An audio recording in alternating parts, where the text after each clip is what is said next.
This episode of Mythbusters. Like that. Sparks are flying. Totally.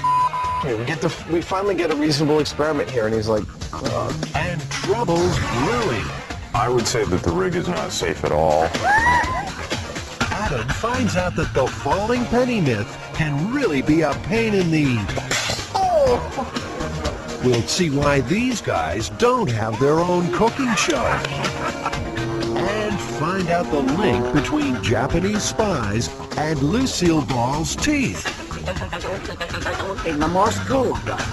are the Mythbusters? am I missing an eyebrow? Adam Savage I always enjoyed seeing Adam in pain. Oh! And Jamie Heineman. Jamie wants a big boom. More than 30 years special effects experience. Feel kind of sexy. They don't just tell the myths, they put them to the test.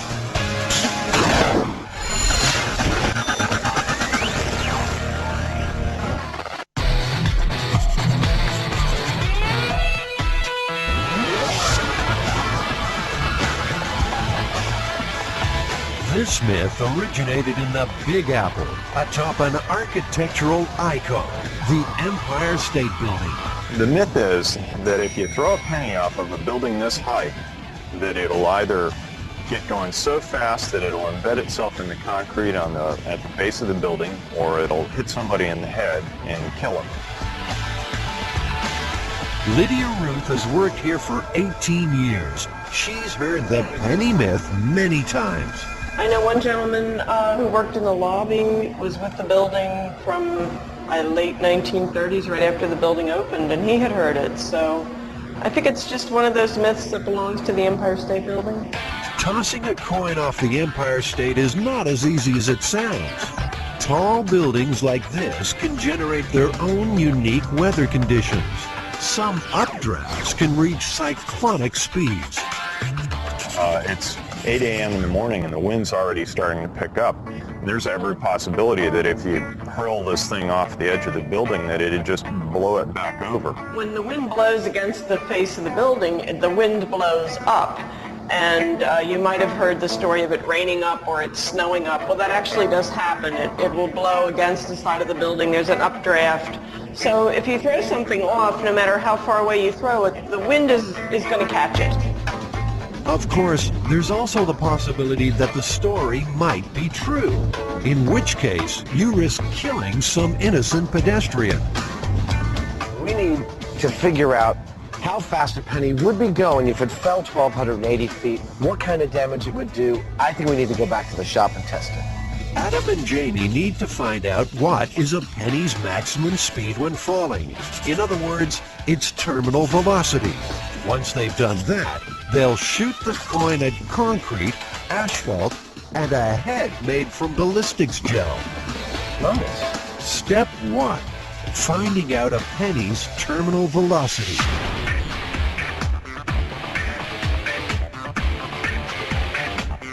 Now, we know a person's terminal velocity is about 120 miles per hour. But is a penny's the same? In his quest to find out, Adam's willing to jump out of a perfectly good plane for the first time. As he plummets, he releases handfuls of pennies.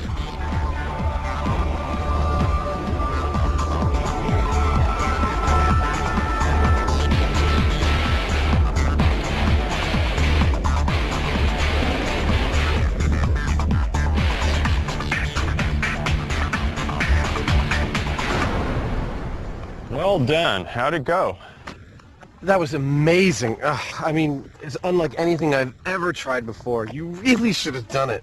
What'd the pennies do when you let them go? The pennies flew right out of my hands. I opened one hand and then the other, and the pennies just like shot out towards the sky. Out of one hand, they hovered for a second in like the burble above my hand, you know, the air bubble vortex, and other than that, I was traveling way faster than they were.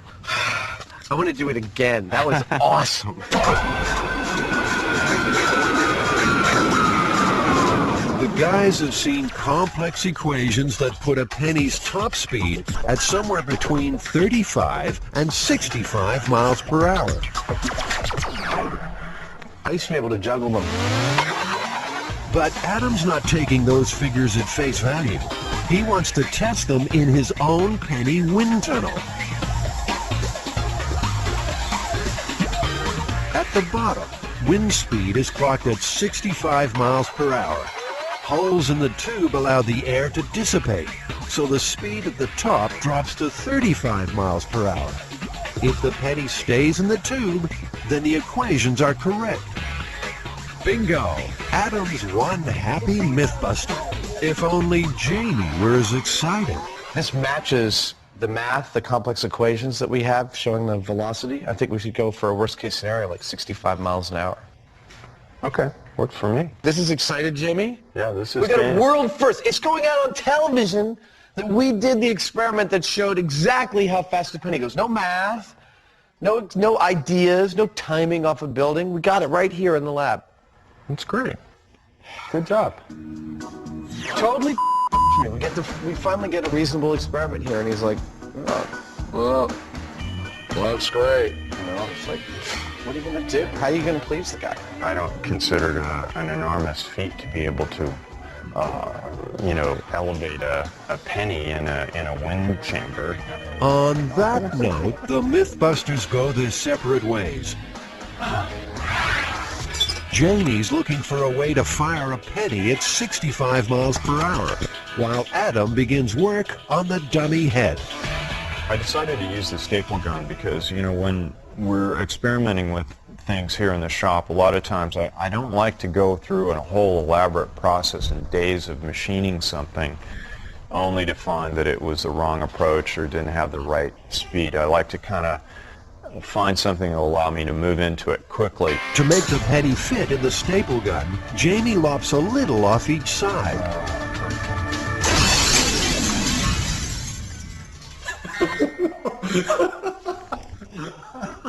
Whoops.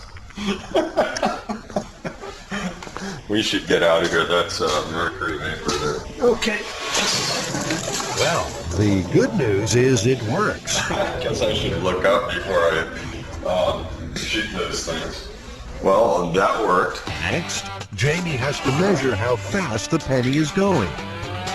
We've taken a staple gun, like what you would have in a normal wood shop.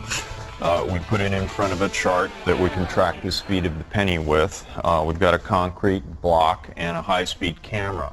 So we've modified this staple gun to accept the penny. We're firing it and tracking it, recording how fast it goes based on this information.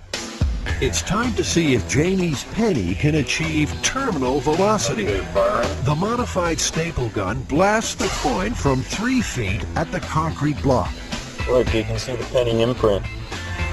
The penny traveled the 3 feet in 16/500ths of a second. The Wrigley's shown that we can fire this penny at about 65 miles an hour, which is at the upper level of what studies have shown that the terminal velocity of a penny would be. Jamie's strong points are that he'll try a solution that seems ridiculous, chewing gum and nails to do something, and it will seem really inelegant, but he'll have grasped by trying that a central thing about the mechanics of what he's doing, and his solution therefore it won't be too clever. It'll be very unadorned, very simple, but it'll work. But the staple gun's not perfect. It has to fire a whole penny. Obviously, it was really easy to nip the corners off of this penny to make it fit in the gun, and it's not that much different in mass than what a real penny is. So I'm pretty sure, based on that if I widen the channel or the throat of this staple gun, that I should be able to make it fire a full-size penny just as well and with the same kind of speed.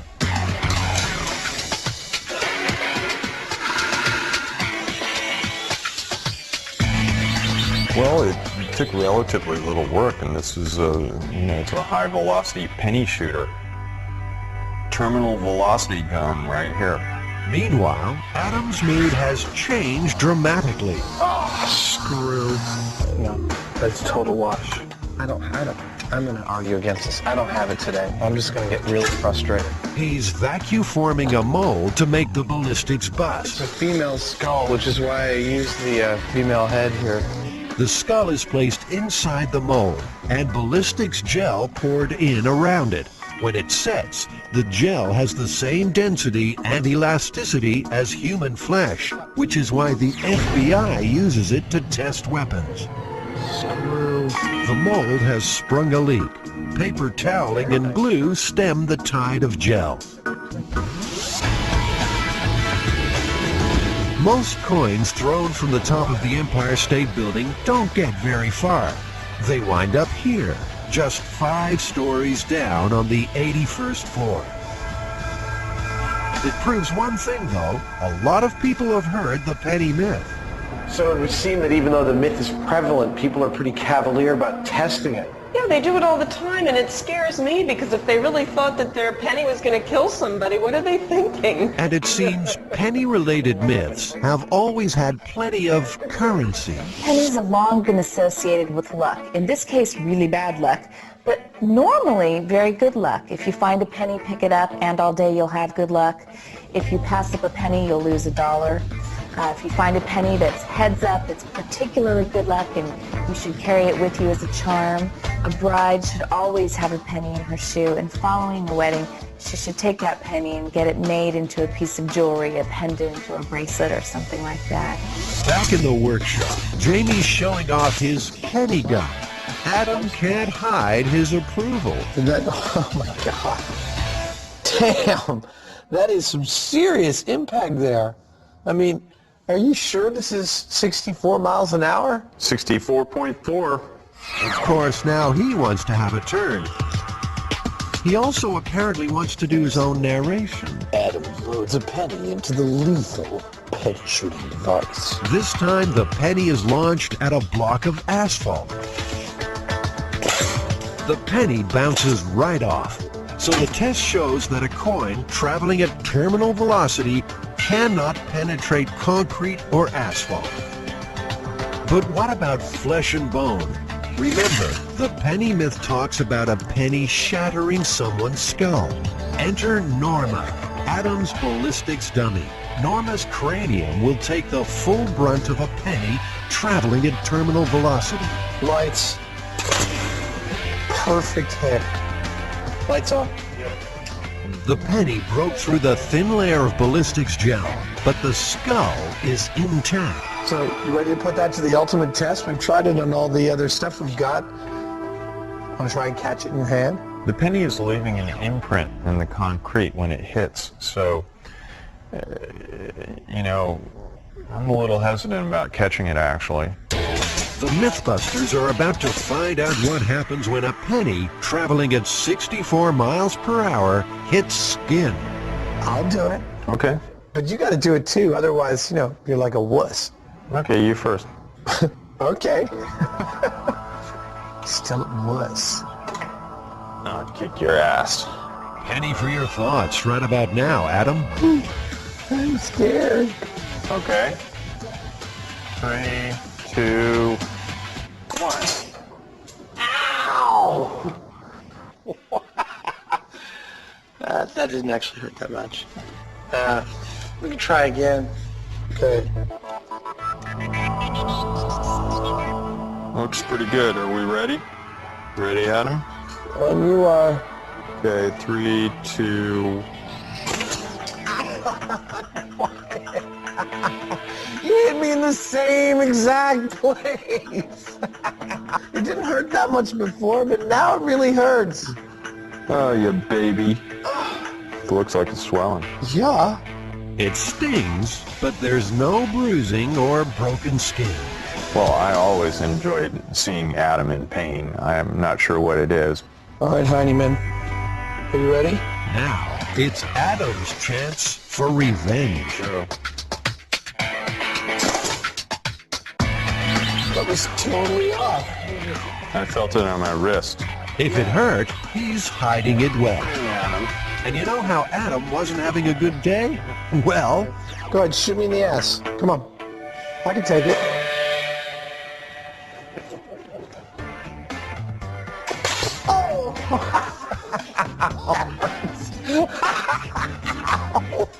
Oh, man. Ouch. Oh, Well, you said I could. I did. No, I was prepared for the consequences. Whew. So you made that great gun. We made the pennies go 64 miles an hour. What did we end up with? Well, it didn't penetrate the asphalt. It didn't penetrate the concrete. It didn't penetrate the skull of the ballistics dummy. And it didn't hurt your butt. Thank goodness. I mean, it kind of stung when we hit the bones on our hands. But, you know, the myth's not looking good. But that doesn't faze the Mythbusters. It's time to see how fast a penny has to go before it does serious damage. Anytime we get to play around with explosives, gunpowder, you know, cool weapons and things like that, here at Mythbusters, we're happy campers.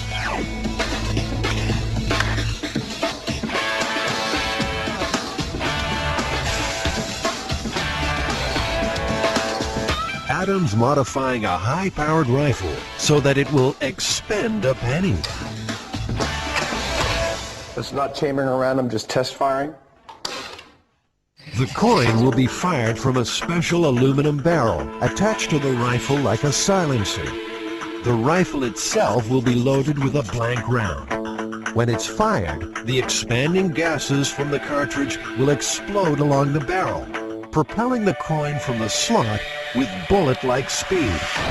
It's a bold plan and a potentially deadly one. We're live. Jamie's far from convinced. I would say that the rig is not safe at all. There's a significant chance that there will be an explosion, and either the breech of the rifle will blow out, or what may well be likely is that the whole head of the rifle, the device that Adam has constructed on here, may just shoot off the end of the rifle. Well, Jamie, take cover, because Adam's taking aim. All right. Firing. And 3, 2, 1. Well, that seemed to work like a charm. Look at that imprint. And you can clearly see where it hit. The penny is shot from the slot at almost 3 times the speed of sound. The high-speed camera result apparently is 3,000 feet per second. Well, that's like a bullet. That's the speed of a bullet. The coin still did not end up embedded in the block. Where's the penny? This is one penny, however, that has been well and truly spent. The detail on the face of it is flattened. Work like a charm. And Jamie's forced to eat his words. Yeah. Congratulations, Adam. Thank you. I wouldn't want to get hit by that thing. 1 penny down. 1 to go. Even at supersonic speed, a penny weighing just 2.5 grams simply doesn't have enough mass to break through concrete or bone. Unlike, say, a real bullet, which in this case is 6.65 millimeters of solid lead. The penny drop myth isn't worth a dime. Oh, man. I hate when that happens. Eliminating all the things that are in the penny's way from just reaching the ground. 64 miles an hour just wasn't enough to cause any kind of damage to a person.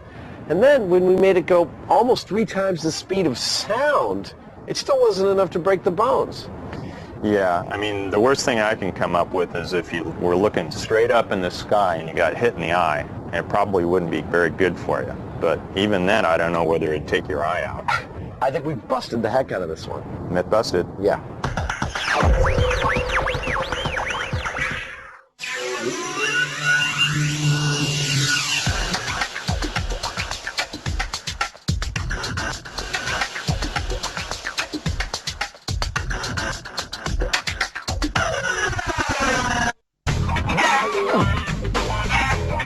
That's really disgusting. What sort of foul play is this? Chickens soaking up the rays on a tanning bed? What urban myth could be solved in such a paltry fashion.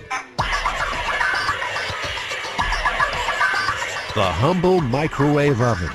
Is it a handy cooking device or mysterious machine with dark and frightening powers? Microwaves just seem to be magnets for urban legends. So we're going to put some of the main ones to the test.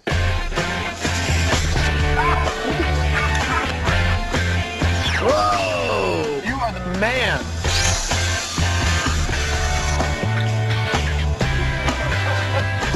Of all the myths surrounding the microwave oven, none is more famous than the story of the poodle, sent for a spin in a microwave to dry its fur. The result? One hot dog. Well, meet Jazzy, a 2-year-old show poodle. Jazzy's being groomed for her Mythbusters guest appearance, so we'll come back later to check how she's doing. Meanwhile, it's time to turn up the heat on microwave myth number 1. 30 million Americans tan indoors at salons like this. And in recent years, one microwave myth has caught on and spread like good quality tanning lotion. Have you actually heard the myth of the tanning bed cooking the insides of the bride-to-be? Oh, yes.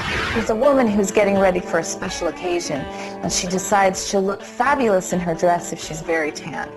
So she goes to a tanning salon, and she's very annoyed that they have this half-hour daily limit on tanning. So she goes there, and then she goes to several other places, and basically is tanning for hours a day. After a few days of this, her husband says, "Honey, you smell kind of funny." So she showers. "You still smell kind of funny." So she goes to the doctor, and the doctor does numerous tests, upon which he finds that she's microwaved her internal organs and only has 2 weeks to live. Rick Mattoon is director of the National Tanning Training Institute. How many different versions of the story have you heard over the years? We have a tendency of getting a different version about every month for about the past 4 years that I've been involved in the indoor tanning industry. Do you keep an archive of all the stories that you've gotten? I do, and it's very interesting. It's picked up typically anywhere, or it grows anywhere from the local level to a national level. And bottom line is it always has a tendency to go back to the microwaving theory or story. Can a tanning bed act like a microwave oven? Will overexposure result in a baked bladder as well as a golden glow? How are Adam and Janie going to test this myth? The simplest way would be to strip off and submit to the simulated sunlight. But they don't look like the tanning types. No, I think it's really quite obvious that I don't tan. Not at all. Just why I've got to wear these glasses in the sun. So that explains why these chickens have been plucked from the local deli. They'll give the birds 4 straight sessions on the bed and see whether or not the result is lunch. This is right up there with one of the weirder things that we've had to do. Trying to put a dead chicken in a tanning booth. Hello?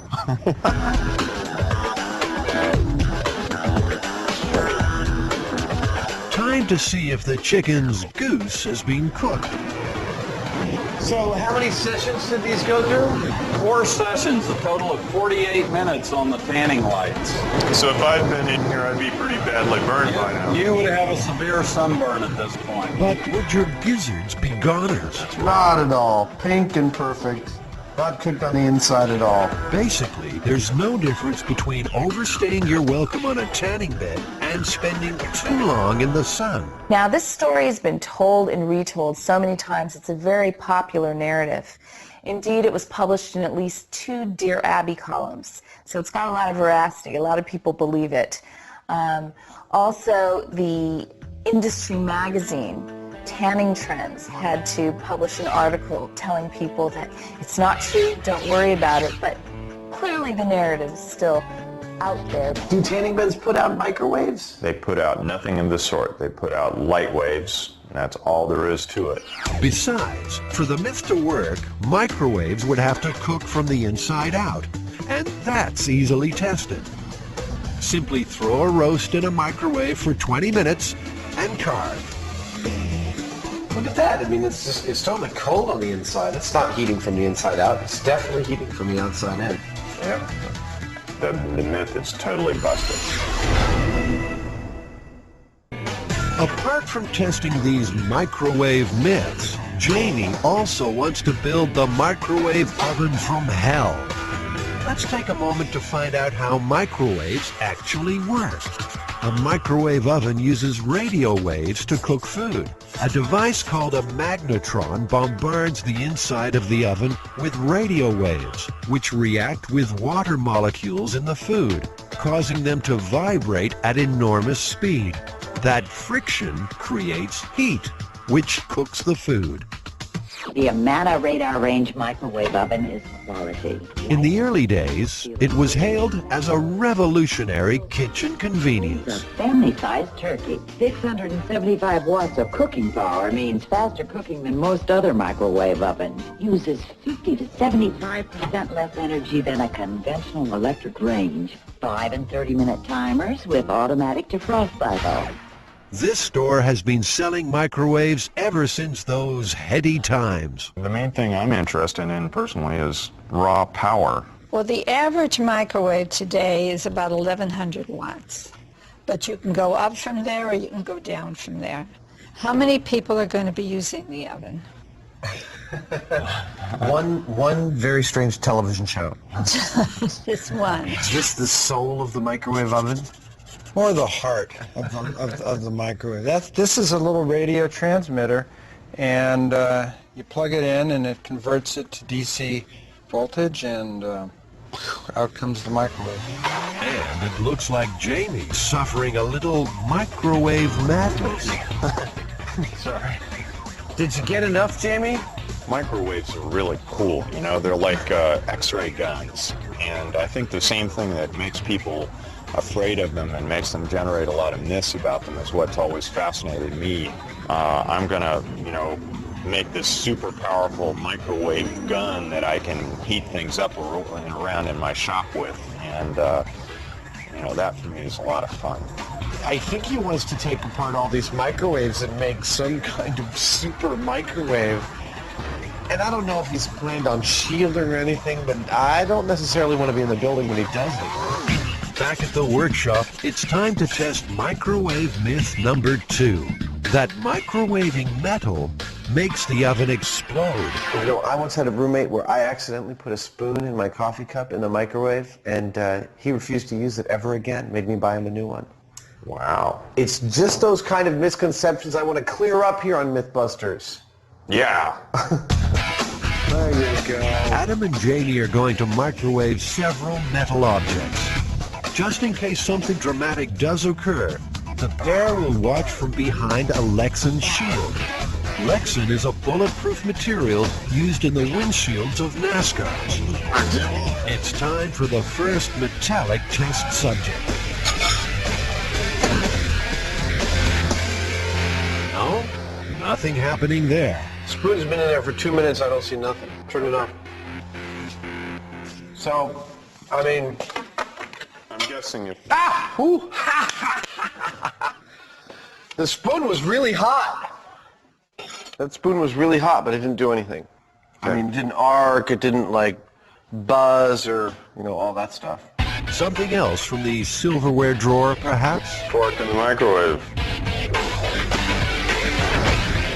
Maybe the sharp prongs will cause sparks to fly. Oh, yeah, that's... Not a thing. Adam and Jamie have heard that tinfoil scrunched into a ball can have an effect. Oh, that's cool! Like something out of Star Trek. It's beautiful, actually. Now, that's interesting. The microwaves are causing an electric charge to build up in the metal. Scrunching the foil allows the charge to jump the gaps. Jamie tries again, this time folding the foil into an accordion shape. Whoa! The Heinemann with the Precognitive technique! Look at that! That's the best. Dude, you are the man! It just goes... Spectacular, yes. But explosive? No. A warning, though. microwaving metal might result in magnetron meltdown. So metal in a microwave, is it true or is it false? Well, that's false with provisions. Only in the case of an object that is made out of metal that is contacting the sides, you can create some arcing there that would feed back into the magnetron and reduce its lifespan. That's 2 myths done and busted. Meanwhile, what's Jamie up to? Does he have a screw loose? Jamie's harvested the magnetrons from 4 microwaves. Looks like he's serious about building that super microwave machine. Scary stuff. Microwave oven. So we know metal won't turn your microwave into a bomb. It's time now for Adam and Jamie to investigate a microwave myth that is potentially lethal.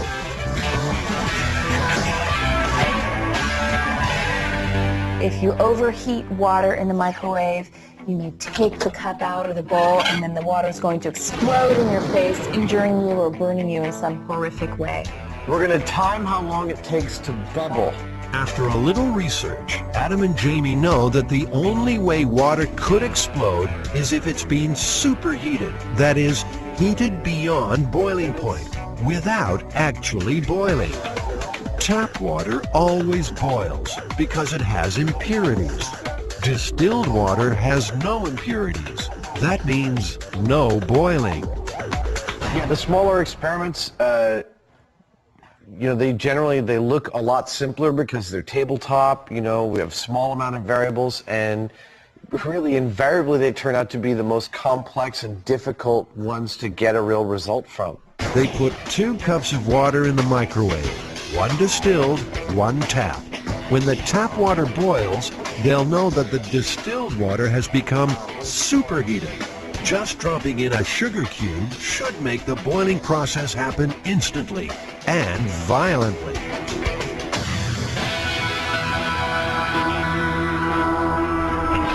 Hey! Spectacular! That would suffice. That was exploding water? It erupted, it left the container. Yeah. Quite a bit of it. If someone were holding the cup, they would definitely have severe burns. But if straight tap water can't explode, how likely is it that people will be scalded by exploding beverages? On your average day in your average house, it's not very likely. However, with the hundreds of millions of people using microwaves every day to boil water, reboil water, I'd say it could happen a few times a year around the world. Myth, absolutely true. Finally, Jamie's finished playing Dr. Frankenstein.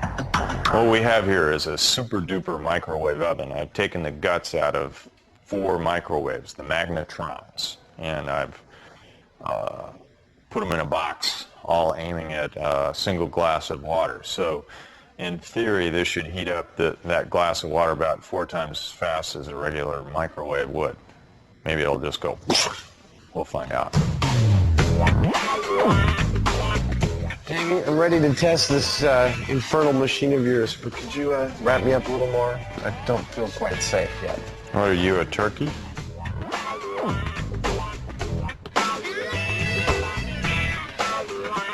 I wouldn't say Jamie's an evil genius. I know, this could be a wonderful mousetrap. I'm not sure he's evil, and I'm not sure he's a genius, but We're ready for a mega microwave test firing. About 30 seconds. Jamie flicks the switch.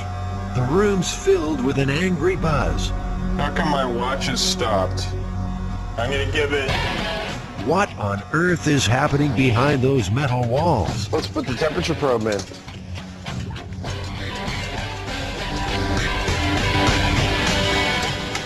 It doesn't look like it's boiling. No, in fact, 66 degrees. You've made a refrigerator. That's amazing. For all that humming, you ended up with bupkis. Looks like that's the evil genius theory out the window. Time for the final myth, the famous poodle in the microwave. It's the moment of truth for our guest star Jazzy, who's been crimped and preened to perfection. Or is it? There's some things that even we on Mythbusters can't do, and I think this is one of them. There's just no way that we could put a poodle in a microwave. It might dry her hair, but it'd kill the dog. Fortunately for the viewers, this one's just going to have to remain a legend.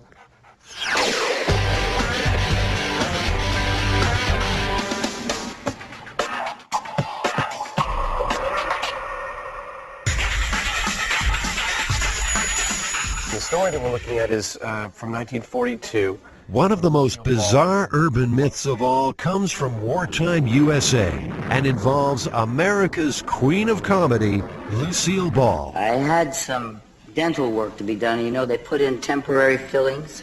I was just driving along, and a road that I'd taken many times, and all of a sudden, I heard music. But I mean, with a great beat, you know, and I looked down to turn off my radio, and it wasn't on. And the music was getting louder and louder and louder, and I realized it was in my mouth. And it was beating in my ears. I could hear the tune and everything. I recognized the tune. The following morning at work, comedy legend Buster Keaton offered this explanation for the ghostly tune. And he said, what street were you on, Moore Park? And I said, yes. He said, you went by the radio station. You picked it up. Well, you got any fillings? I said, yes. He said, you picked it up in your teeth. Well, I could hardly wait to go by there again.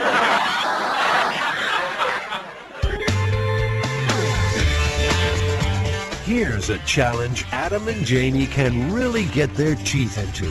Is it possible to receive radio transmissions through the fillings in your mouth? We need to get a skull. Two of the skull's teeth will be given different fillings. One gold, the other amalgam. Also, obviously have to have some sort of a radio transmitter.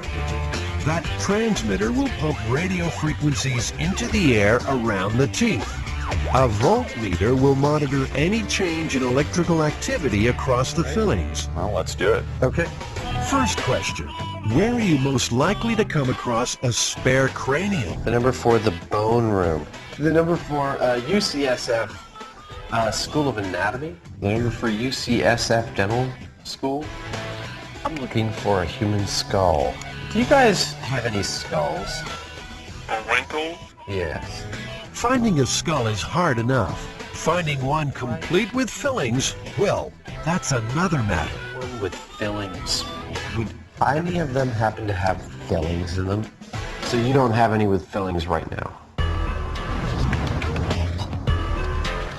There's a dental chair. Eventually, Adam tracks down a skull.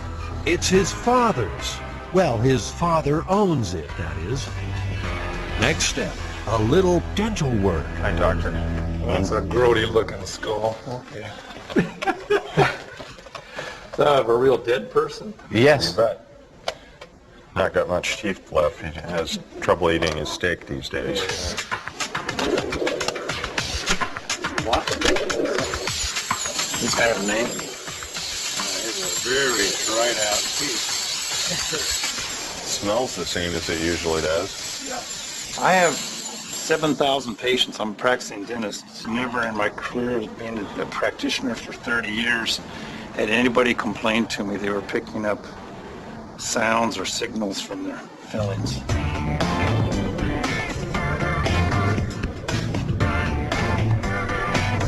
Lucy, even in her later years, she was always at the dentist.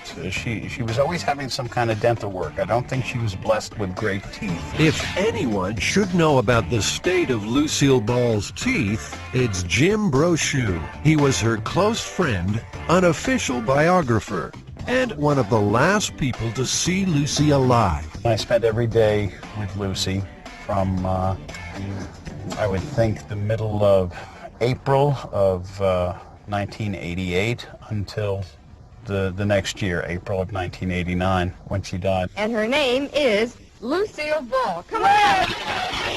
And although the star mightn't have had great teeth, Jim's positive she was always of sound mind. Lucy had no kind of psychosis. She didn't hear voices. She didn't put her faith in the supernatural. Okay, Kay, don't be ridiculous. Well, you just met me. Hey, listen, a chowhound doesn't have to wait for dinner to be hungry, you know. Phase 2. Adam's on the trail of a radio transmitter. A little bit of equipment, and I was wondering if you had... Now, this has to be easier than getting hold of a skull, right? 2-channel oscilloscope, like a sweep generator, with an oscillator and an amplifier. Seems these radio guys just aren't operating on Adam's wavelength. He had no idea what a sweep generator even was. This one had you kind of stressed out, didn't it? Yeah, this one was a real bear, actually. It turns out that it's very difficult, number one, to get the equipment to generate a very powerful AM frequency, because that's been cracked down a lot, pirate radio stations and such. Like all great stories, the Lucy legend has plenty of details that lend it credence. Then there was the radio station, which is a 50,000 watt radio station that we understand now that there was some kind of clay in the ground that aided the transmission, that amplified the 50,000 watt transmission. So I associate that radio station as where she heard the music coming from that night as she passed by.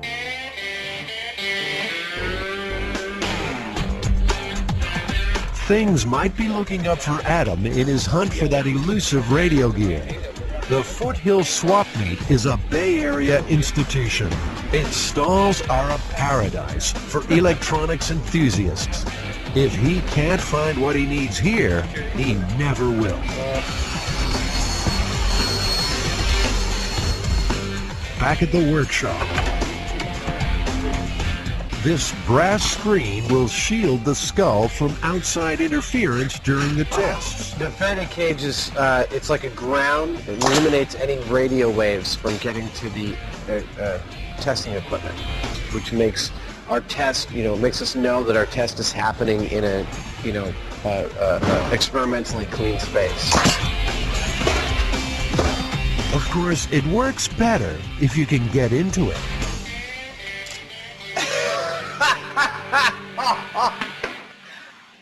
I locked the door from the inside. All right.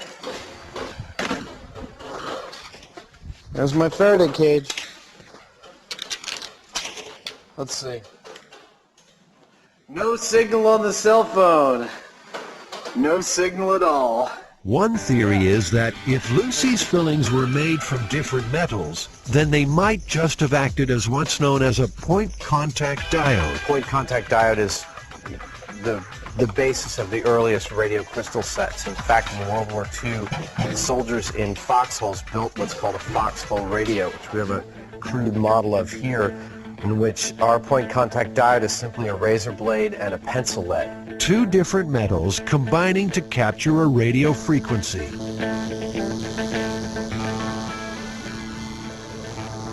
I hear a buzz.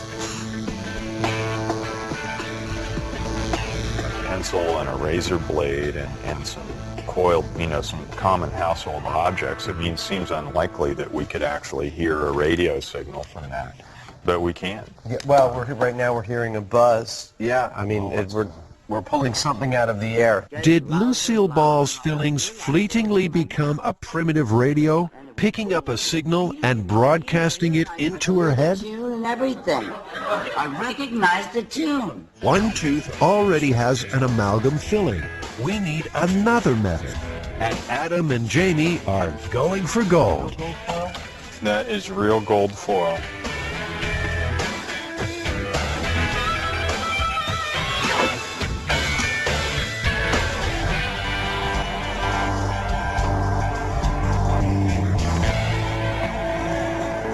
The teeth are placed inside the Faraday cage, along with a crude antenna made from a cardboard cylinder and insulated copper wire. Two probes placed on the fillings will register any change in voltage. So we're going to inject some modulated AM radio signal and see what the teeth generate on this voltmeter. Okay. Frank Hausman has more than 20 years experience in electronics and computer network engineering. He's agreed to become an honorary Mythbuster Now, as I sweep just for one day. the RF field in that chamber, there's no change in the teeth. Several radio frequencies are channeled into the Faraday cage, but the voltmeter doesn't flicker. So if the teeth were acting as a diode, which is one of the theories about how they might pick up radio, we would see a change in voltage, but we didn't. So, in this test, the fillings did not become a simple radio receiver. But even if Lucy's did, does it automatically follow that she'd have been able to hear the signal? Could our nerves transmit the frequency to the brain? Time to get wired for sound. You should theoretically hear an audio tone. Just like that. All in the name of science. All right, I'm ready to take the juice. Are you ready? It's going to you. You can, you've got 0.4 millivolts. I feel it. Are you on there? Uh-huh. Do you feel anything? Uh-uh. Okay. Take one off. Okay. Well, I'm going to turn it up to 300 millivolts. This is about the highest voltage I'm comfortable putting out into your head. Of course, you say that, I'm just going to ask you to bump it up one more. No, I don't feel anything. I've just run across several combinations of all my fillings. But what if you had metal somewhere else in your head? In 1981, the Veterans Medical Center in Miami reported a remarkable case. A Vietnam veteran claimed he was picking up radio through shrapnel embedded in his skull. He started to hear music, and then he became very frightened, very scared. He thought that he may really going psychotic, being delusional. The man was successfully treated for post-traumatic stress disorder. But still, the band played on. It's the only case of this kind in the last half-century to be published by a medical journal. For Lucille Ball, the radio filling story didn't end when the music stopped. In fact, it got even zanier. I was going up another street, almost home, and I was passing 4 vacant lots. And as I went by there, I heard, and I'm picking it up with my teeth. I stopped the car. Then I looked around, in the Morse code, like. And I couldn't wait to get back to MGM the next morning and tell the security office, and they found an underground Japanese transmitting radio station. Honest to God. Is that a great story? A great story, without a doubt. But Morse code? Tapped out through tooth fillings? One of the theories is that it could be a galvanic reaction, i.e. that let's say you have 2 dissimilar metals in your fillings. You have a gold crown and an amalgam filling. That those in the solution of your saliva might actually be generating a small amount of electric current, like a battery. In that case, the galvanic reaction would be building up a charge that it was discharging. Build up and discharge and build up and discharge. And you might actually think that was Morse code. Jamie and Adam want to recreate what might have happened in Lucy's mouth. It's been a little while since this mouth saw any saliva, so Adam and Jamie are going to sit the teeth in vinegar. Vinegar's level of acidity should make it an excellent conductor. That ought to be enough for a little galvanic resistance. I have the teeth in solution just so that they're, the metal of the teeth is both in the bath of vinegar and slightly above. Okay, we'll set some probes next. All right. We have positive contact on everything here. Great. Adam and Jamie have heard the Japanese bombing of Pearl Harbor had just forced the United States to join the Second World War. It was after they had taken the Japanese out of California and unfortunately put them in the camps. With people fearing a full-scale Japanese invasion, panic and paranoia raged. Professor Rusty Capps was with the FBI. He now lectures on Japanese espionage during World War II. There were all kinds of rumors after the attack on Pearl Harbor. There was one I'm aware of a Japanese submarine that fired, and I think the number is 20 or less than 20 rounds into a petroleum tank farm. There were also instances of Japanese trying to bomb America with high-altitude balloons that were going to drop incinerators. You didn't know how to reconcile this fear. So then suddenly you have Lucy, of all people. Hey, what am I going to get, a kiss or a quart of milk? If these incompetent Japanese people couldn't even get one over on Lucy, how could they hope to win out over our American military? So it's really a comforting tale for people of that time period. It's saying, well, they couldn't possibly win. All in all, I'm quite pleased. Okay. To test for a galvanic reaction, the probes are once again placed on the fillings. But now we're seeing 7 millivolts. Okay, let's see. And if you lift the probe off, lifting, it should go to 0. And there it is. The fillings, reacting with the acid in the vinegar, are generating their own tiny current. This voltage would probably be similar to what would be if someone had a meal and their pH of their mouth was around this vinegar around 4.5, 5. That's right. This might exist in their mouth. That's right. Was Lucy's spy message nothing more sinister than a reaction between her fillings and her saliva? So it's possible someone could mistake that voltage discharge, if they had a nerve close to a filling, for something like Morse code. That discharge would be an oscillation and they would feel it. And it wouldn't be pleasant, actually. A galvanic reaction can only occur in new fillings before the metal starts to corrode. Lucy's fillings were only a week old when the Morse code began to transmit. It would be more helpful if she actually knew Morse code and was able to translate the message.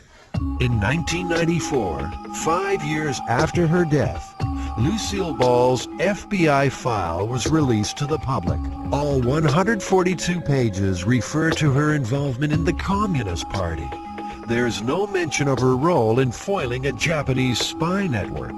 If it had been true, I can think of no reason why it wouldn't have been widely published. The FBI, you have to remember, like all law enforcement and counterintelligence services, has one basic rule. If it ain't on paper, it didn't happen. And one of the things that she's thinking about, I'm sure, as she comes forward is, well, how about my career?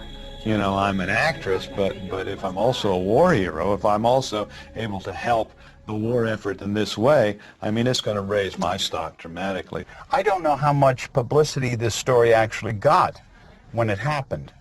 I know eventually there was a Broadway show called Something for the Boys with her friend Ethel Merman in it. And that one part of Lucy's story about picking up the radio signals in her fillings was translated to this musical. I don't think Lucy had a reason to make up a story. I mean, she had a very rich, full life, full of wonderful stories that, you know, she wouldn't have to make one up about herself. Adam, is the myth true or false? I think definitively we've shown that 2 different types of fillings do not act as a rudimentary radio crystal, and that there is some potential voltage or battery action occurring if you've eaten a lot of acidic food and you do have different types of metals in your mouth. It's busted. Okay, we'll call it busted. All right. Thank you, Lucy, for Pleasure. talking about it. I love